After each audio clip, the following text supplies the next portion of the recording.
Galerinha, tudo bem? Estamos aqui de volta, estava morrendo de saudade de vocês, turminha do 7º ano. Então, nesse tempo em que estamos confinados em casa, esse tempo que estamos resguardados, não podemos esquecer, não podemos vacilar dos estudos. Então, vamos dar início à nossa videoaula, nossa aula número 1, pois não sabemos quando retornaremos, né? Então, não podemos ficar à mercê de ficar sem o conhecimento. Então vamos lá, vamos dar início ao capítulo 1. Quem tem livro didático pode sim lá pegar o livrinho, acompanhar. Quem não tem, acompanha nossas videoaulas do mesmo jeito. Vou colocar lá no aplicativo, no Educarbox, as questões para que vocês possam responder. Mas por enquanto vamos se ligar aqui na nossa aula, tá? Contagem regressiva para que ela possa iniciar. Então, 1, 2, 3 e com vocês. Então, galerinha, para dar início à nossa aula, vamos falar de algo que já tínhamos explanado na outra aula, em sala de aula. A vida no planeta Terra. Então, como seria essa vida, né? A curiosidade é sempre enorme. De onde viemos, para onde iremos, né? Como se deu essa vida. Então, a Terra, lindo planeta, né? Nosso planeta Terra, essa imagem, ela nos remete a uma paz. Embora estejamos vivendo um momento conturbado, mas tudo isso vai passar. A Terra, ela conta com uma diversidade muito grande de ambiente de seres vivos. Lembrando que esses ambientes são os ecossistemas, os biomas, né? Todos esses ambientes, fatores bióticos, abióticos e todos os seres vivos que nela habitam. Uma biodiversidade muito grande. Talvez dizer que nosso planeta Terra é o único habitável, porém lindo. O planeta, ele era bem diferente dessa composição que nós estamos vendo essa imagem hoje. Há 4,5 bilhões de anos atrás, quando ocorreu a explosão, né, do Big Bang, onde o universo era um nada, e de repente ocorreu a explosão e começou a se dar a vida no planeta. Começamos com toda a crosta terrestre primeiro, com gases, toda essa história que vocês já conhecem de cor salteado. Então esse planeta, ele era bem diferente, sem vida, muito quente, e aos poucos as mudanças foram ocorrendo, né? Começou pela Pangeia, que era um só continente, aos poucos foram se dividindo em dois, Laurásia e Gondwana, como vocês bem já estudaram em geografia, tenho certeza. E aí essas mudanças elas foram ocorrendo gradativamente e como um quebra-cabeça ela foi se separando, hoje conhecido como 6 continentes, né? Que também já estudamos isso na aula passada. Algumas pessoas questionam, professora, será que a vida fora da Terra? Será que a vida em outro planeta? O que tem lá? As curiosidades são muitas, com certeza. E não é à toa que os cientistas estão a todo tempo em pesquisa, estão a todo o momento querendo saber da existência da vida em outro planeta. Até o momento nós não tenhamos nada comprovado cientificamente. Extraterrestre existe? Não sabemos, mas até o momento não tem nada comprovado. Em Marte foi descoberto água congelada, em outros planetas isso, aquilo, mas nenhum deles se compara à Terra. E aí, olhem bem para essa sessão, onde vem uma pequena pergunta, né? Peguem os cadernos, comecem a anotar. Quem tem um livro didático, essas questões está lá no capítulo 1 e também vai estar disponível para vocês no aplicativo. Como você definiria ser vivo? Então, para você, para a sua mente, como você define um ser vivo? Questão 2. Ao buscar por vida em outros planetas, que pistas os pesquisadores podem procurar? Vamos pensar um pouquinho? Questão 3. O que significa dizer que a Terra é o único planeta que abriga vida como a conhecemos hoje? Então, todas essas questões que aí se encontram é pessoal. Então, corram lá, peguem a canetinha, comecem a rascunhar. Depois eu vou cobrar essas questões de vocês.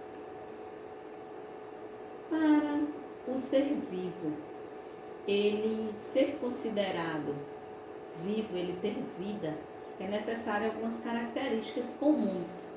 Por exemplo, necessita de composição, metabolismo, ciclo de vida, reprodução, percepção e interação com o ambiente.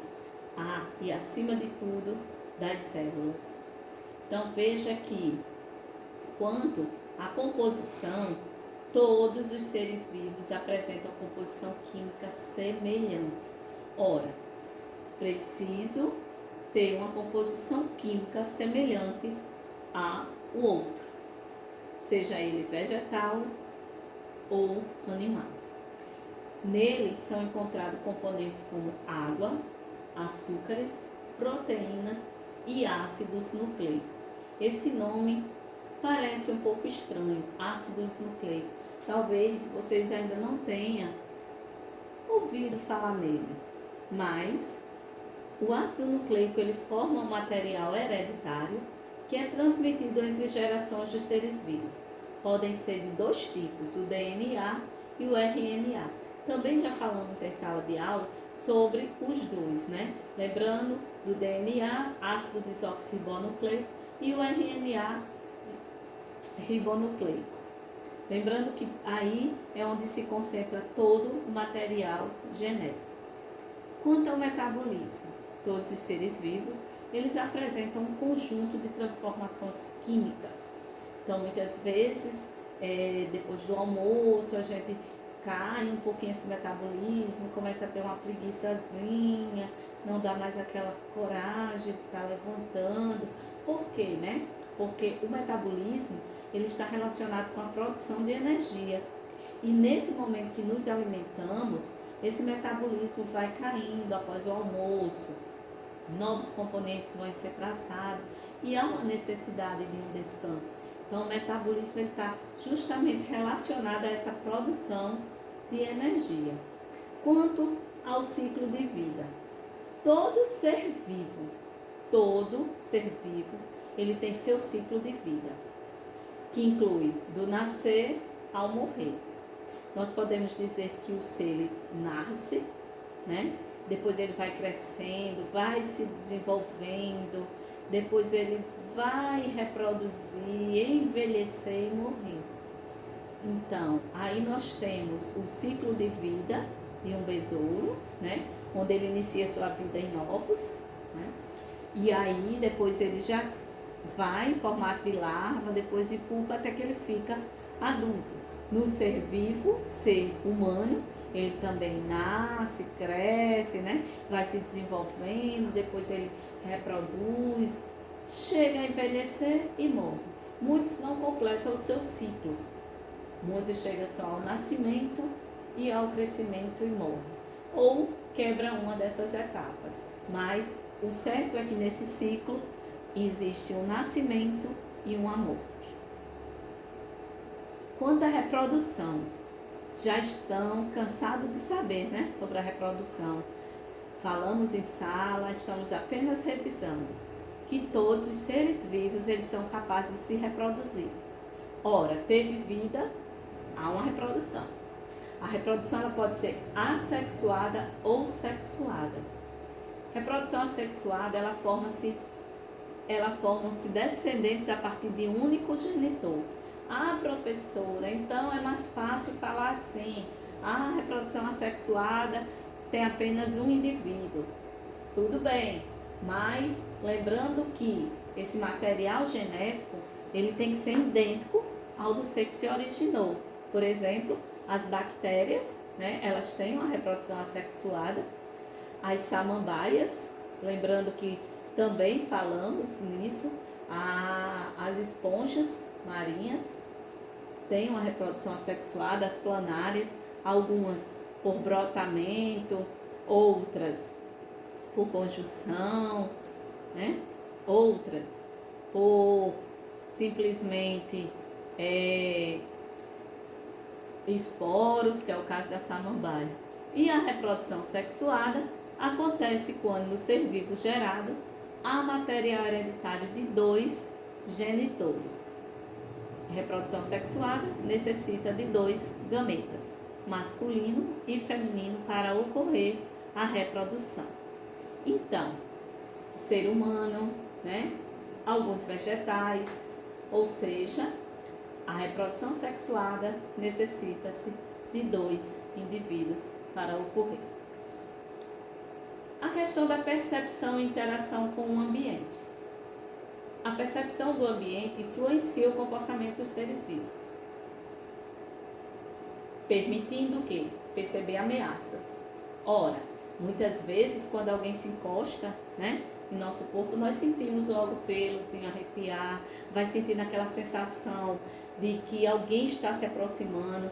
As moscas, por exemplo, né, que tem uma visão tridimensional, ela consegue sentir, o qual é difícil você conseguir pegar uma barata, pegar um passarinho se não for com armadilhas. Por quê? Devido a essa percepção que eles têm do ambiente. E quando eles se sentem ameaçados, se afasta do local. E geralmente essa percepção também para que seja para encontrar fontes de alimento, fontes de abrigo, né? E ir em direção a elas.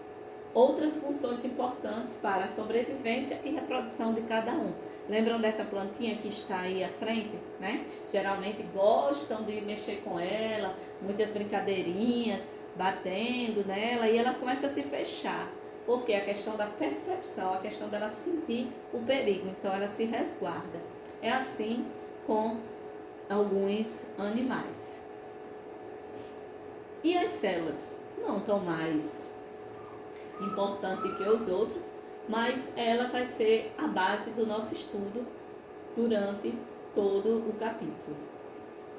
Todo ser vivo ele é formado por célula. A célula é a estrutura básica da vida. Para ser considerado vivo, há uma necessidade de célula. A célula ela apresenta metabolismo, ela tem um potencial de reprodução e pode interagir com o ambiente. Nós temos exemplo aí de células do neurônio, célula muscular, célula sanguínea. Então, sabemos que a célula ela é a parte fundamental do corpo, dividida em 3 partes, né, fundamentais: membrana, citoplasma e núcleo. Mas o ponto maior aí é que possamos entender que, para ser considerado vivo, temos composição, metabolismo, célula, percepção do ambiente, reprodução, entre outros. E agora, galerinha, de olho no tema, quero que vocês comecem a escrever aí características comuns a uma bactéria e ao ser humano, que faz com que os dois sejam considerados vivos. Quais são as características comuns entre uma bactéria e um ser humano? Aguardo a resposta de vocês nesse e-mail, professora lmen@outlook.com, professora@outlook.com. Então, aguardo a resposta de vocês o mais rápido possível. E aí, galerinha, encerramos nossa aula. Fiquem com Deus e aguardo a resposta de vocês. Aguardo no aplicativo, aguardo no e-mail e até a próxima aula. Beijos!